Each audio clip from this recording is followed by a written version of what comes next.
السلام عليكم. أحلى متابعين، يا رب دايما تكونوا بخير وبسلام. اللهم صل وسلم وبارك عليك حبيبي يا رسول الله. أسماء وتجربتي بنفسي. معايا منتجات مونستيل. المنتج ده اسمه ايه؟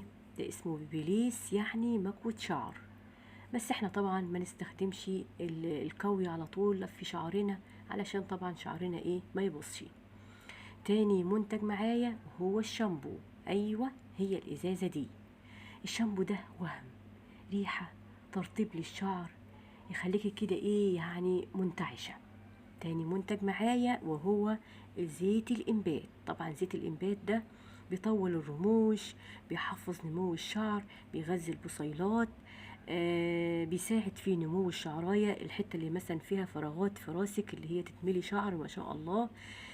كمان لو انتوا حطيتوها على الحواجب بيزود سماكة الحواجب.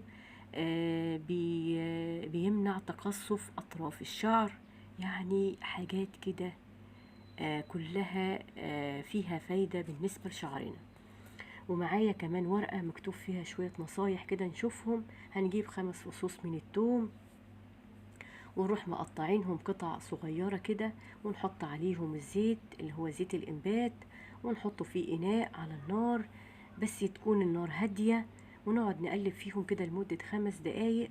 وبعد كده ننزلهم من على النار ونصفيهم من التوم. وبعد كده نستنى لما الزيت يهدى كده ويبرد، ونروح معبيينه فين في الإزازة. وبعد كده نجيب ونحط بقى على فروة راسنا، وندلك لمدة دقيقة كاملة، ويستمر الزيت على فروة الراس لمدة 8 ساعات. ولو عندنا بونيه بلاستيك نلبسه علشان ناخد نتيجة كويسة. لو عايزين نتيجة كويسة تفضل معانا على طول، لازم نستخدم زيت الإنبات كل 3 أيام لمدة 90 يوم.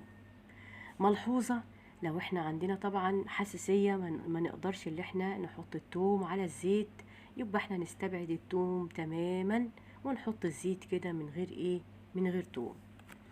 لو انا عايزة احطه على الحواجب او الرموش، اجيب مسكرة واروح حاطة فيها شوية زيت كده، ما هدرش في الزيت، واروح محطاهم على حواجبي وعلى رموشي كل يوم بالليل لمدة 90 يوم. هاخد نتيجة طبعا جميلة. وادي زيت الانبات اللي هي العبوة التانية. شايفين الفرق؟ يعني تقريبا العبوة الاولانية دي كانت اكبر من التانية بصراحة يعني، بس الكرتونة التانية اكبر شوية اللي هي الجديدة. وشايفين منظر الازايز اختلفت طبعا. وطبعا الكرتونة الجديدة ما فيهاش التعليمات اللي هي الورقة اللي جوه دي، كاتبين طبعا من بره المكونات. الزيت ده عبارة عن زيت خروع الاسود، ساو، وبعد كده زيت روزماري، البيوتين وفيتامين هاء. وادي شكلها اهو، ما شاء الله، حاجات نظيفة يعني تستخدموها وانتم مطمنين. وادي شكل الزيت، زيت الخروع الاسود، ما شاء الله، زيت خام 100%.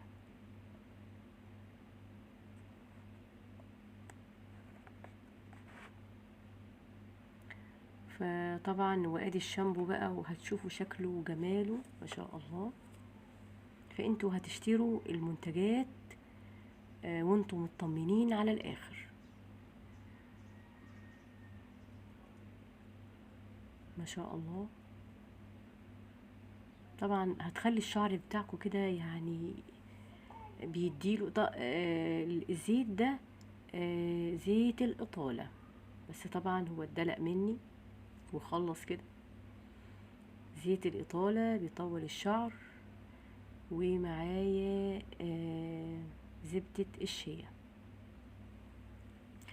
اي عبوة يا جماعة بتخلص عندكم اوعوا ترموها، لان احنا فعلا هنستخدمها في حاجات جميلة نحط فيها ورد ونزين بيها الايه الشقة عندنا، او نحط فيها كريم او نحط فيها اي حاجة.